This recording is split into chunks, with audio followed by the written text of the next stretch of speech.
ಎಲ್ಲ ರೈತ ಬಾಂಧವರೇ, ಕರ್ನಾಟಕ ಪ್ರಾಂತ ರೈತ ಸಂಘದ ನೇತೃತ್ವದಲ್ಲಿ ತಾಲೂಕಿನಾದ್ಯಂತ ನೆಲವಂಕಿ ಹೋಬಳಿ, ರಾಯಲಪಾಡು ಹೋಬಳಿ, ಕಸಬಾ ಹೋಬಳಿ, ಯಲ್ದೂರು ಹೋಬಳಿ, ರೋಣೂರು ಹೋಬಳಿ ಪ್ರಮುಖವಾಗಿ 5 ಹೋಬಳಿಗಳಲ್ಲಿಯೂ ಕೂಡ ಈ ಶ್ರೀನಿವಾಸಪುರ ತಾಲೂಕಿನ ಎಲ್ಲ ರೈತರ ಸಮಸ್ಯೆಗಳಾಗಿರತಕ್ಕಂಥ ಪ್ರಮುಖವಾಗಿ ಪಿ ನಂಬರ್ ಸಮಸ್ಯೆ ಇದೆ.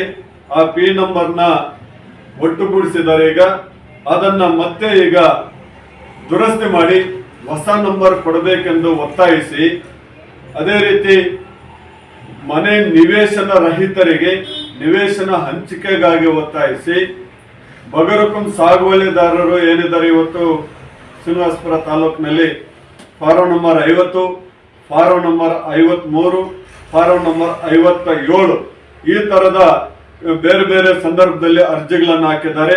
ಇವರಿಗೆ ಇದುವರೆಗೂ ಕೂಡ ಸಾಗುವಳಿ ಚೀಟಿಗಳನ್ನ ಕೊಟ್ಟಿಲ್ಲ.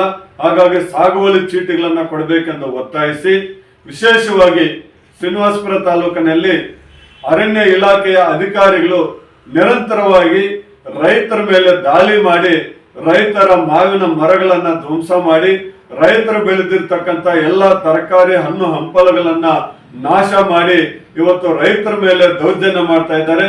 ಇದನ್ನ ವಿರೋಧಿಸಿ ಏನು ಕಂದಾಯ ಇಲಾಖೆಯಿಂದ ಅರಣ್ಯ ಇಲಾಖೆಗೆ ಇಂಡೀಕರಣ ಆಗಿತ್ತು, ಆ ಭೂಮಿಯನ್ನ ಈ ಕೂಡಲೇ ರೈತರ ಹೆಸರಿಗೆ ಮತ್ತೆ ಇಂಡೀಕರಣ ಮಾಡಿ ರೈತರಿಗೆ ಯಾವುದೇ ರೀತಿಯಾದಂತ ಅರಣ್ಯ ಇಲಾಖೆಯಿಂದ ತೊಂದರೆ ಆಗಬಾರದು ಅಂತ ಹೇಳಿ ಕರ್ನಾಟಕ ರಾಜ್ಯ ಸರ್ಕಾರದ ಮೇಲೆ ತೀವ್ರ ರೀತಿಯಾದಂತ ಒಂದು ಒತ್ತಡವನ್ನ ಹಾಕೋದ್ರ ಮುಖಾಂತರ ರೈತರ ಸಮಸ್ಯೆಗಳನ್ನ ಪರಿಹಾರ ಮಾಡಲಿಕ್ಕೆ ಕರ್ನಾಟಕ ಪ್ರಾಂತ ರೈತ ಸಂಘ ಮುಂದಾಗಿದ್ದು, ಇದರ ಭಾಗವಾಗಿ ಫೆಬ್ರವರಿ 10ನೇ ತಾರೀಕು ಬೆಂಗಳೂರಿನ ಫ್ರೀಡಂ ಪಾರ್ಕ್ ನಲ್ಲಿ ಅನಿರ್ದಿಷ್ಟ ಹೋರಾಟಕ್ಕೆ ಹೋಗುತ್ತಿದ್ದೇವೆ.